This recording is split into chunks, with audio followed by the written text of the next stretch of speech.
ओम शांति 22/3/2025 प्रातः मुरली। ओम शांति। बाप दादा मधुबन। मीठे बच्चे, तुम्हें नशा चाहिए कि हमारा पारलौकिक बाप वंडर ऑफ द वर्ल्ड स्वर्गो बनाता जिसके हम मालिक बनते हैं। प्रश्न, बाप के संग से तुम्हें क्या क्या प्राप्तियां होती है? उत्तर, बाप के संग से हम मुक्ति जीवन मुक्ति के अधिकारी बन जाते हैं। बाप का संग तार देता है, पार ले जाता है। बाबा हमें अपना बनाकर आस्तिक और त्रिकालदर्शी बना देते हैं। हम रचता और रचना के आदि मध्य अंत को जान जाते हैं। गीत धीरज धर मनुआ। ओम शांति। ये कौन कहते हैं? बच्चों को बाप ही कहते हैं। सब बच्चों को कहना होता है क्योंकि सब दुखी है, अधैर्य है। बाप को याद करते हैं कि आकर दुख से लिबरेट करो, सुख का रास्ता बताओ। अब मनुष्यों को, उसमें भी खास भारतवासियों को ये याद नहीं है कि हम भारतवासी बहुत सुखी थे। भारत प्राचीन से प्राचीन वंडरफुल लैंड था। वंडर ऑफ द वर्ल्ड कहते हैं ना। यह माया के राज्य में 7 वंडर्स गाए जाते हैं। वो है स्थूल वंडर्स। बाप समझाते हैं ये माया के वंडर्स है जिसमें दुख है। राम बाप का वंडर है स्वर्ग, वही वंडर ऑफ वर्ल्ड है। भारत स्वर्ग था, हीरे जैसा था। वहाँ देवी देवताओं का राज्य था। ये भारतवासी सब भूल गए हैं। वह देवताओं के आगे माथा टेकते हैं, पूजा करते हैं, परंतु जिनकी पूजा करते हैं उन्हों की बायोग्राफी को जानना चाहिए ना। ये बेहद का बाप बैठ समझाते हैं, यहाँ तुम आए हो पारलौकिक बाप के पास। पारलौकिक बाप है स्वर्ग स्थापन करने वाला। ये कार्य कोई मनुष्य नहीं कर सकते। इनको ब्रह्मा को भी बाप कहते हैं। हे श्री कृष्ण की आत्मा, तुम अपने जन्मों को नहीं जानती हो। तुम श्री कृष्ण थे तो सत्व प्रधान थे, फिर 84 जन्म लेते अभी तुम तमो प्रधान बने हो। भिन्न भिन्न नाम तुम्हारे पड़े है। अभी तुम्हारा नाम ब्रह्मा रखा है। ब्रह्मा सो विष्णु व श्री कृष्ण बनेगा। बात एक ही है, ब्रह्मा सो विष्णु, विष्णु सो ब्रह्मा। ब्रह्मा मुख वंशावली ब्राह्मण सो फिर देवता बनते हैं। फिर वही देवी देवता फिर शूद्र बनते हैं। अभी तुम ब्राह्मण बने हो। अभी बाप बैठ तुम बच्चों को समझाते हैं। ये है भगवान उवाच। तुम तो हो गए स्टूडेंट, तो तुमको कितनी खुशी होनी चाहिए, परंतु इतनी खुशी रहती नहीं है। धनवान धन के नशे में बहुत खुश रहते हैं ना। यहाँ भगवान के बच्चे बने हो तो भी इतना खुशी में नहीं रहते। समझते नहीं, पत्थर बुद्धि है ना। तकदीर में नहीं है तो ज्ञान की धारणा कर नहीं सकते। आप तुमको बाप मंदिर लायक बना रहे हैं, परंतु माया का संग भी कम नहीं है। गाया हुआ है संग तारे कुसंग बोरे। बाप का संग तुमको मुक्ति जीवन मुक्ति में ले जाता है। फिर रावण का कुसंग तुमको दुर्गति में ले जाता है। 5 विकारों का संग हो जाता है ना। भक्ति में नाम कहते हैं सत्संग, परंतु सीढ़ी तो नीचे उतरते रहते हैं। सीढ़ी से कोई धक्का खाएगा तो जरूर नीचे ही गिरेगा ना। सर्व का सदगति दाता एक बाप ही है। कोई भी होंगे भगवान का इशारा ऊपर में करेंगे। अब बाप बिगर बच्चों को परिचय कौन दे? बाप ही बच्चों को अपना परिचय देते हैं। उनको अपना बनाए, सृष्टि के आदि मध्य अंत का नॉलेज देते हैं। बाप कहते हैं मैं आकर तुमको आस्तिक भी बनाता हूँ, त्रिकालदर्शी भी बनाता हूँ। ये ड्रामा है। ये कोई साधु संत आदि नहीं जानते। वो होते हैं हद के ड्रामा। ये है बेहद का। इस बेहद के ड्रामा में हम सुख भी बहुत देखते हैं तो दुख भी बहुत देखते हैं। इस ड्रामा में कृष्ण और क्रिश्चियन का भी कैसा हिसाब किताब है। उन्होंने भारत को लड़ाई राजाई भी ली। अभी तुम लड़ते नहीं हो, वो आपस में लड़ते हैं, राजाई तुमको मिल जाती है। ये ड्रामा में नूद है। ये बातें कोई भी जानते नहीं है। ज्ञान देने वाला, ज्ञान का सागर एक ही बाप है जो सर्वों की सद्गति करते हैं। भारत में देवी देवताओं का राज्य था तो सद्गति थी, बाकी सब आत्माएं मुक्ति धाम में थी। भारत सोने का था, तुम ही राज्य करते थे। सत्ययुग में सूर्यवंशी राज्य था। अभी तुम सत्यनारायण की कथा सुनते हो। नर से नारायण बनने की ये कथा है। ये भी बड़े अक्षरों में लिख दो। सच्ची गीता से भारत सचखंड वाक पांडव बनता है। बाप आकर सच्ची गीता सुनाते हैं, सहज राजयोग सिखला लेते हैं तो बाट पांडव बन जाते हैं। बाबा ठोट के तो बहुत समझाते हैं, परंतु बच्चे देह अभिमान के कारण भूल जाते हैं। देही अभिमानी बने तो धारणा भी हो, देह अभिमान के कारण धारणा होती नहीं। बाप समझाते हैं, मैं थोड़ी ही कहता हूँ कि मैं सर्वव्यापी हूँ, मुझे तो कहते भी हो तुम मात पिता, तो इसका अर्थ क्या? तुम्हारी कृपा से सुख घनेरे, अभी तो दुख है। ये गायन किस समय का है ये भी समझते नहीं है। जैसे पक्षी चू चू करते रहते हैं, अर्थ कुछ नहीं, वैसे ये भी चू चू करते रहते, अर्थ कुछ नहीं। बाप बैठ समझाते हैं, ये सब है अनराइटियर्स। किसने अनराइटियर्स बनाया है? रावण रे। भारत सचखंड था तो सब सच बोलते थे, चोरी ठगी आदि कुछ भी नहीं था। यह कितनी चोरी आदि करते हैं, दुनिया में तो ठगी ही ठगी है। इसको कहा ही जाता है पाप की दुनिया, दुख की दुनिया। सत्ययुग को कहा जाता है सुख की दुनिया।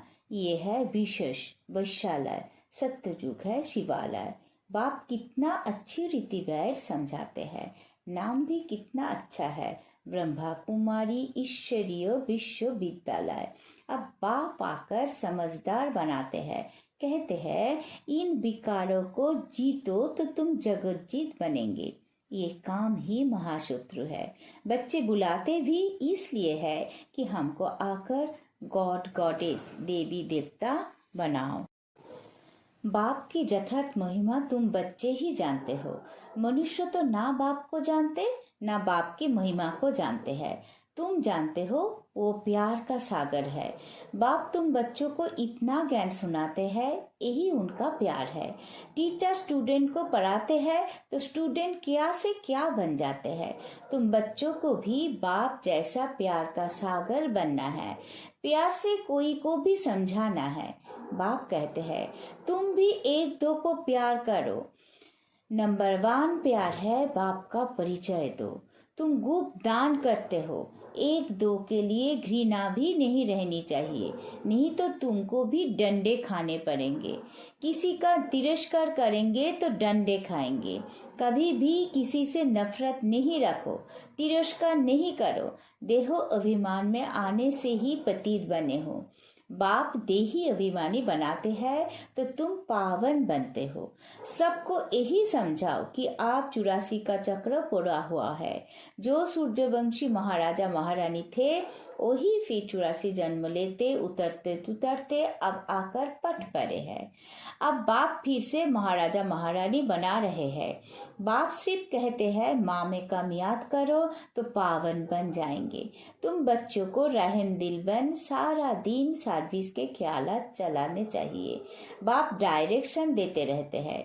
मीठे बच्चे, रहम दिल बन जो बिचारी दुखी आत्माएं हैं उन दुखी आत्माओं को सुखी बनाओ। उन्हें पत्र लिखना चाहिए बहुत शॉर्ट में। बाप कहते हैं मुझे याद करो और वर्षों को याद करो। एक शिव बाबा की ही महिमा है। मनुष्य को बाप की महिमा का भी पता नहीं है। हिंदी में भी चिट्ठी लिख सकते हो। सर्विस करने का भी बच्चों को हौसला चाहिए। बहुत है जो अपघात करने बैठ जाते हैं, उन्हें भी तुम समझा सकते हो कि जीव घात महापाप है। अभी तुम बच्चों को श्रीमत देने वाला है शिव बाबा, वो है श्री श्री शिव बाबा। तुमको बनाते हैं श्री लक्ष्मी श्री नारायण। श्री श्री तो वो एक ही है, वो कभी चक्रों में आते नहीं है। बाकी तुमको श्री का टाइटल मिलता है। आजकल तो सबको श्री का टाइटल देते रहते हैं। कहाँ वो निर्भिकारी, कहाँ ये भिखारी, रात दिन का फर्क है। बाप रोज समझाते रहते हैं, एक दो देही अभिमानी बनो और सबको पैगाम पहुंचाओ। पैगंबर के बच्चे तुम भी हो। सर्व का सदगति दाता एक ही है। बाकी धर्म स्थापक को गुरु थोड़े ही कहेंगे, सदगति करने वाला है ही एक। अच्छा, मीठे मीठे सीखी लथे बच्चों प्रति माता पिता बाप दादा का याद प्यार और गुड मॉर्निंग। रूहानी बाप की रूहानी बच्चों को नमस्ते। हम सब रूहानी बच्चों की रूहानी माता पिता बाप दादा को याद प्यार गुड मॉर्निंग, नमस्ते नमस्ते नमस्ते। सदा रहेंगे हंसते। शुक्रिया मीठा बाबा, शुक्रिया। धारणा के लिए मुख्य सार। पहला पॉइंट, किसी से भी घृणा व नफरत नहीं करनी है। रहम दिल बन दुखी आत्माओं को सुखी बनाने की सेवा करनी है। बाप समान मास्टर प्यार का सागर बनना है। दूसरा, भगवान के हम बच्चे हैं, इसी नशे व खुशी में रहना है। कभी माया के उल्टे संग में नहीं जाना है। देही अभिमानी बनकर ज्ञान की धारणा करनी है। वरदान, बाप समान वरदानी बन हर एक के दिल को आराम देने वाले मास्टर दिलाराम भव। जो बाप समान वरदानी मूर्त बच्चे हैं, वो कभी किसी की कमजोरी को नहीं देखते। वो सबके ऊपर रहमदिल होते हैं। जैसे बाप किसी की कमजोरियां दिल पर नहीं रखते, ऐसे वरदानी बच्चे भी किसी की कमजोरी दिल में धारण नहीं करते। वे हरेक की दिल को आराम देने वाले मास्टर दिलाराम होते हैं। इसलिए साथी हो या प्रजा, सभी उनका गुणगान करते हैं। सभी के अंदर से यही आशीर्वाद निकालती है कि ये हमारे सदा स्नेही सहयोगी है। स्लोगन, संगम युग पर श्रेष्ठ आत्मा वो है जो सदा बेफिक्र बादशाह है। मातेश्वरी जी के अनमोल महावाक्य, ज्ञानी तो आत्मा बच्चों की भूल होने से 100 गुना दंड। इस अविनाशी ज्ञान यज्ञों में आए साक्षात परमात्मा का हाथ लेकर फिर कारण अकारण अगर उनसे विकर्म हो जाते हैं तो उसकी सजा बहुत भारी है। जैसे ज्ञान लेने से उनको 100 गुना फायदा है, वैसे ज्ञान लेते कोई भूल हो जाती है तो फिर 100 गुना दंड भी है। इसलिए बहुत खबरदारी रखनी है। भूल करते रहेंगे तो कमजोर पड़ते रहेंगे। इसलिए छोटी बड़ी भूल को पकड़ते रहो। आइंदे के लिए, आगे के लिए परीक्षण कर चलते चलो। देखो, जैसे समझदार बड़ा आदमी बुरा काम करता है तो उनके लिए बड़ी सजा है, और जो नीचे गिरा हुआ आदमी है कुछ बुरा काम करता है तो उनके लिए इतनी सजा नहीं है। अब तुम भी परमात्मा के बच्चे कहलाते हो तो इतने ही तुमको दैवी गुण धारण करने हैं। सच्चे बाप के पास आते हो तो सच्चा होकर रहना है। लोग कहते हैं परमात्मा जानी जनानहर है। अब जानी जनानहर का अर्थ ये नहीं है कि सबके दिलों को जानता है, परंतु सृष्टि रचना के आदि मध्य अंत को जानने वाला है। बाकी ऐसे नहीं, परमात्मा रचता पालन करता और संहार करता है तो इसका मतलब ये है कि परमात्मा पैदा करता है, खिलाता है और मारता है, परंतु ऐसे नहीं है। मनुष्य अपने कर्म के हिसाब किताब से जन्म लेते हैं। इसका मतलब ये नहीं कि परमात्मा बैठ उनके बुरे संकल्पों और अच्छे संकल्पों को जानेगा। वो तो जानता है कि अज्ञानियों के दिल में क्या चलता होगा।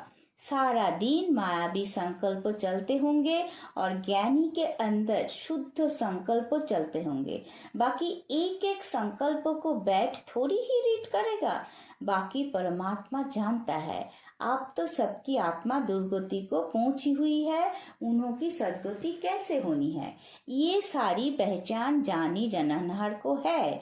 अब मनुष्य जो कर्म भ्रष्ट बने हैं उन्हों को श्रेष्ठ कर्म कराना, सिखलाना और उनको कर्म बंधन से छुटकारा देना, ये परमात्मा जानता है। परमात्मा कहता है, मुझ रचता और मेरी रचना के आदि मध्य अंत की ये सारी नॉलेज को मैं जानता हूँ। वो पहचान तो तुम बच्चों को दे रहा हो।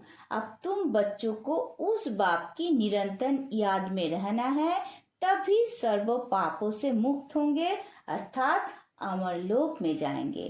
अब इस जानने को ही जानी जननहार कहते हैं। अच्छा, ओम शांति। अब बैक तो इशारे। सत्यता और सभ्यता रूपी कल्चर को अपनाओ। कभी भी सभ्यता को छोड़ करके सत्यता को सिद्ध नहीं करना। सभ्यता की निशानी है निर्माणता। ये निर्माणता निर्माण का कार्य सहज करती है। जब तक निर्माण नहीं बने तब तक निर्माण नहीं कर सकते। ज्ञान की शक्ति शांति और प्रेम है। अज्ञान की शक्ति क्रोध को बहुत अच्छी तरह से संस्कार बना लिया है और यूज भी करते रहते हो, फिर माफी भी लेते रहते हो। ऐसे अब हर गुणों को, हर ज्ञान की बात को संस्कार रूप में बनाओ तो सभ्यता आती जाएगी। ओम शांति।